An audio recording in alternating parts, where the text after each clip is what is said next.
Well, you guys, it's the second weekend of Missouri rifle season, and I'm gonna be going out to a stand we call the Cadillac stand, and it kind of sits up, and there's some bedding to the side on the east side. And I expect these deer to just be cruising back and forth. It's supposed to be a rainy day, so we'll see how that affects their movement. But I was out here last week. I saw a couple doe, a couple bucks, one pretty nice one. I jumped up about 20 yards. It was a real windy day, so I decided to still hunt, and I jumped him up, had no idea he was there, and he ran off, and I never got a shot. So hopefully I get a chance to see him or a different nice buck that comes by. So I'm gonna get out there, and I'll see you guys in the tree stand. I doubt you guys can see me, but 15 minutes still shooting right now, and I spooked up a couple deer coming in. It was right on the edge of the pasture on my entryway, so I couldn't really do anything about that, but I don't think I spooked them too bad. They didn't know what was happening just because I was coming in at dark. I think they just saw my light and didn't know what it was, so hopefully they're not too far from me here. And I swear to you guys, I heard a bobcat scream or a mountain lion scream. It was pretty scary, not gonna lie. After I heard that, I was like, you gotta be kidding me, man.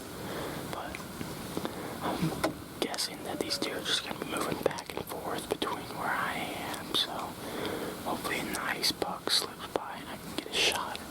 I'm not gonna be able to get it on film since my tripod doesn't reach that far, but you guys can see me shoot, I think, if I get enough time to flip the camera on, so let's get ready to hunt.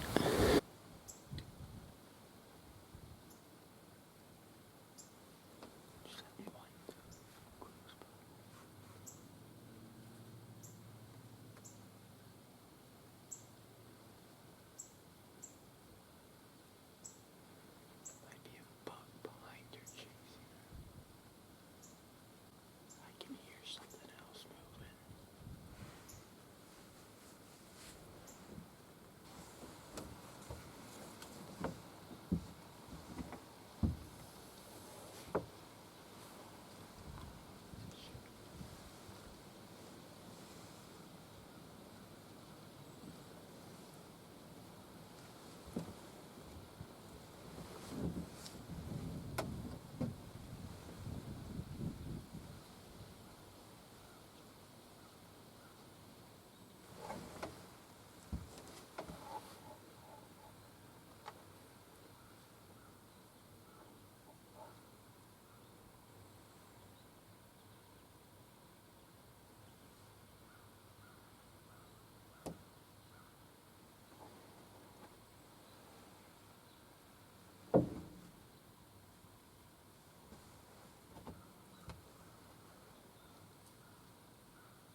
I can't hear nothing, baby. Are you kidding me? Are you freaking kidding me, man? That's the one that I spooked up that one day. That's a nice buck. Oh, are you kidding me? I passed him that one buck that was 100 yards. It was an 8-point. He still had room to grow. That one I'm not passing any day of the week. Are you kidding me? I had 3 does work over there from that bedding area. They came all the way across, and then I knew something was going to happen. I knew there was going to be one buck in the area that was going to come. There had to be one buck in the area that was going to come. Oh my God. I just knew that was going to happen, man. These 5 does right down on the bottom of this ridge just feeding. I could tell that one doe for a solid 5 minutes was just looking down there. I'm like, what is she looking at? She kind of like stomped like in a light way, but oh man. She was just looking down. And I was like, what is she looking at, man? Gosh dang, that's awesome. That's awesome. Oh man.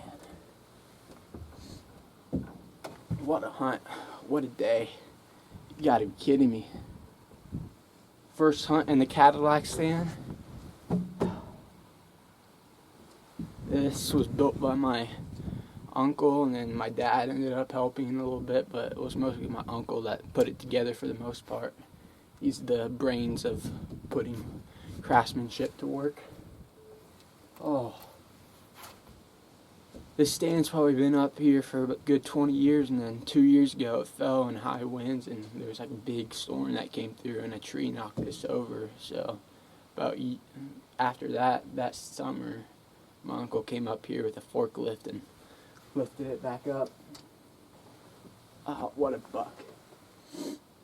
That happened so quick, man. I'm actually gonna range that. That's in bow range. I'm just gonna tell you guys that. I have my rangefinder at the house. If I were to range that, I'm gonna tell you guys the distance from my perspective.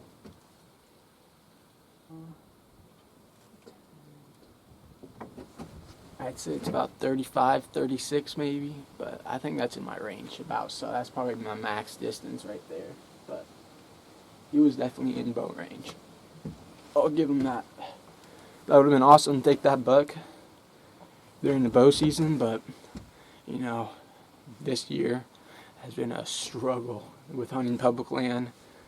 The habitat is just nothing that I've ever like experienced with the amount of ridges, the steep ridges, and the hunting pressure. I'm just not used to that, but during bow season here, I've had my chance. I don't think that was deer that I saw during bow season, but I had a deer 30 yards, but I had a tree branch in front of me, so I decided to pass, but he sure does look pretty big and looks like him, so I'm just gonna chill 30 minutes, and just in case, but he's not moving, but I'm still gonna give him 30 minutes and just chill up here for the time being.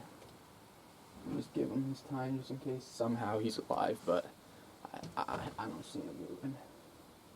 He twitched for a couple minutes there, but that's usually the aftershock of a deer. But I'm just gonna play it safe. I don't see him moving anymore. So he was twitching with his ears and all that for a couple minutes. You guys, that's probably one of the bigger deer. That's probably is the biggest deer that's on the property right now. It looks like. He looks probably like a 150 inch. Pushing 155. I gotta get up close to him, but it might be the one deer I had on camera, but I'm not too sure. Text my family, tell them I got a deer we're bringing home. Patience paid off. I was going to shoot probably like a 110 class, size 8-point. He still is 2.5. I think this deer is about 3.5. Maybe pushing 4.5, but I think he's about 3.5. I'll give him that. But I wanted to make sure I shot a 3.5-year-old, because if you have your own land, you want to make sure you don't shoot those 2.5s, because you're never going to get a big buck to come by if you shoot all those 2.5s. You're never going to give them to their full potential. So it paid off. Patience paid off. And all those does right by me for a good 20 minutes. I was recording the whole time because I couldn't stop it. I was going to stop the video, but it all happened so quick. That was crazy. My ears were ringing for a solid 20 seconds. I was like started like, yeah, but I could not hear anything. I was just my ears were just ringing. Starting to think those 3 does came from that bedding area, 2 does came from the neighbor's property's bedding area, 1 buck came from the bottom of that ridge next to the creek bottom by my other stand. That there's a bedding area back over there. I'm sure he came up at the top of that ridge, and that doe saw him over there and was looking at him that whole time, and then that buck finally committed and decided to work his way to all those does to check them out. And he was just bedded over there and popped up and decided to work his way over here. That was definitely what happened, but all planned out perfectly. First hunt in this stand was a good one. These does came from this bedding area right over there. I think they were just beyond the ridge where I couldn't see them. They worked their way there was 2 of those does right here, I believe. Yes, 2 of those does worked their way right there. There's some scrapes all around through here. You can maybe see, hold on. Some scrapes right all along through there, just filled with them right there. And then more does came from the neighbor's property over there. They worked their way kind of not at the bottom of the ridge, but like on the slanted side of the ridge, right by that green pine tree that's right there. And they just stayed there that whole time. And then that buck, there's a bedding area over there on that ridge side. I think he popped up over there, and I just never saw him because I couldn't move and look that way. Then I heard something moving, and then he came, and then he like stopped right there, and I think he looked up at me, and then I smoked him. But I was like, man, that happened so quick. I have to be on my toes for that one. If I didn't have the camera rolling, I would have never got that on film. I've been giving the deer about an hour now.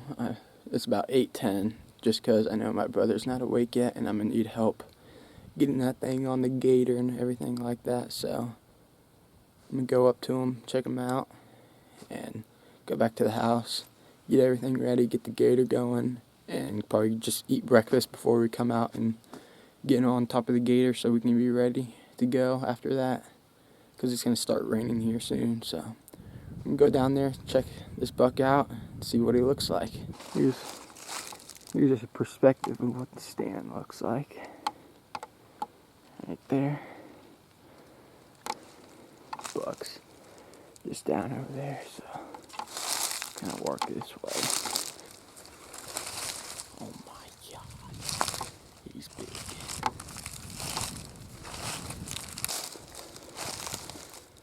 Looks like a nice 10-point right now.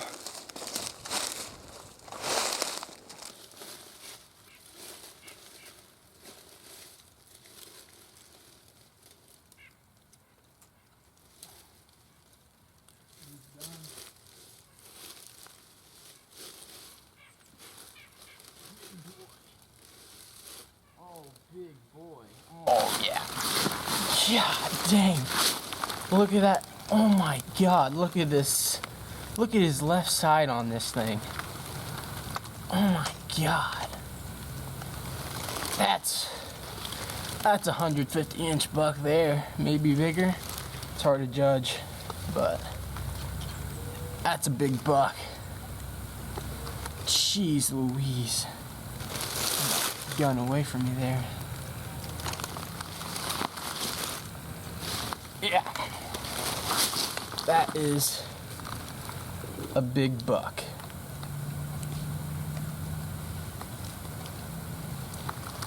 He's a good one. That's for sure. Is that really that high on my shot? That's a big one. High shot I hit. I think I double lunged him on the top of his lungs.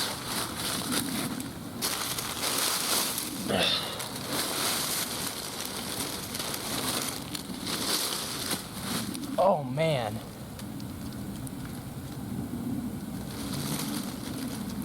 Oh man. I need to move the camera for you guys. This freaking hole. I think I can feel the bullet through the bone. But trying to think which way he was facing here. Man. It's weird. I'm trying to think if he was running this way. Is that hole already there from another night? Good question. There's no way my bullet hole made that big of a... My bullet... Oh my god. Did this buck get hit already?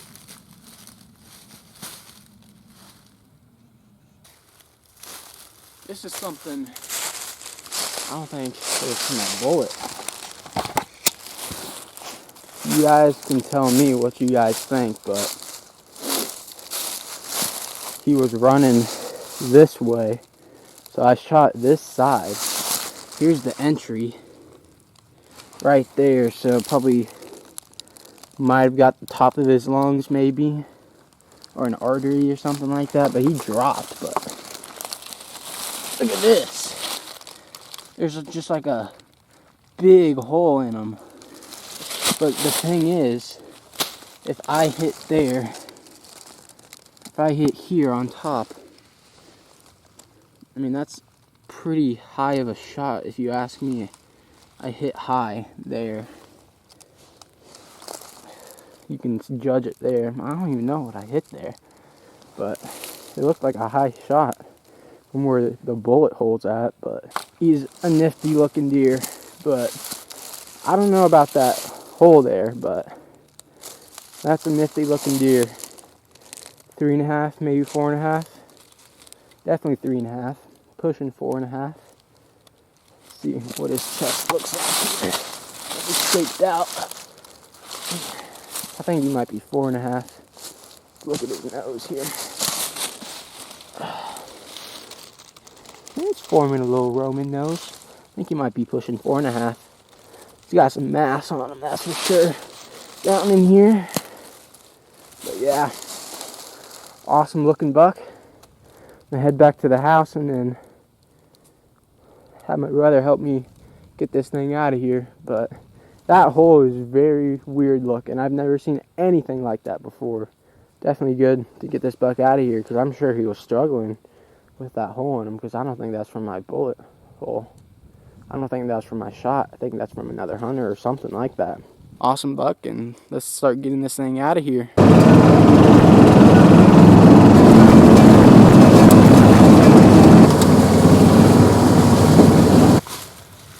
You get one kill? You holding me?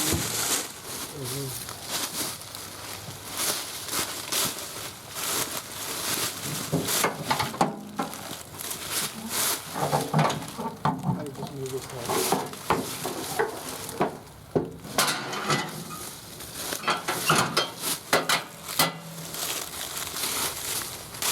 Good boy. Now that we got this thing all gutted out, I'm going to take a closer look at this hole. I look closely and you can see right there, there's a hole, and it's old. It's probably only from, I don't know, a couple weeks. I can't really judge that. I'm not good with judging this stuff, but that healed up, but he still has a big gash in him. I mean, the bullet must have, the dude that shot him, whoever it was, must have entered through here, then just went out the skin and just made a big hole. I'm thinking it's got to be like a shotgun season type of bullet, where someone shot him with a shotgun, or I don't know what makes that type of damage, but not in any type of gun I know. That's got to be, that looks like a 50 cal bullet hole, which is wild. It's just big gash in them. Well, you guys, I want to thank you for watching the whole video if you've came to this point, and this was a pretty cool hunt. Had 5 does come in, and then this guy came in, the true warrior, I would call him, with that freaking hole on him. He has a hole. I mean, that thing is probably 2 to 3 inches wide and 2 to 3 inches long. I mean, he's been living with that for a couple weeks now, I'd have to say. But you guys can tell me what you guys think of how long he's been living with that, or like what type of bullet hole that is, because That thing is a big hole. It looks like a 50 cal exit hole to me. It's just so big, but a true warrior, and hopefully I can get one with my bow in Kansas and back here in Missouri. So thanks for watching, and stay tuned for more of my videos. So thank you guys. Peace.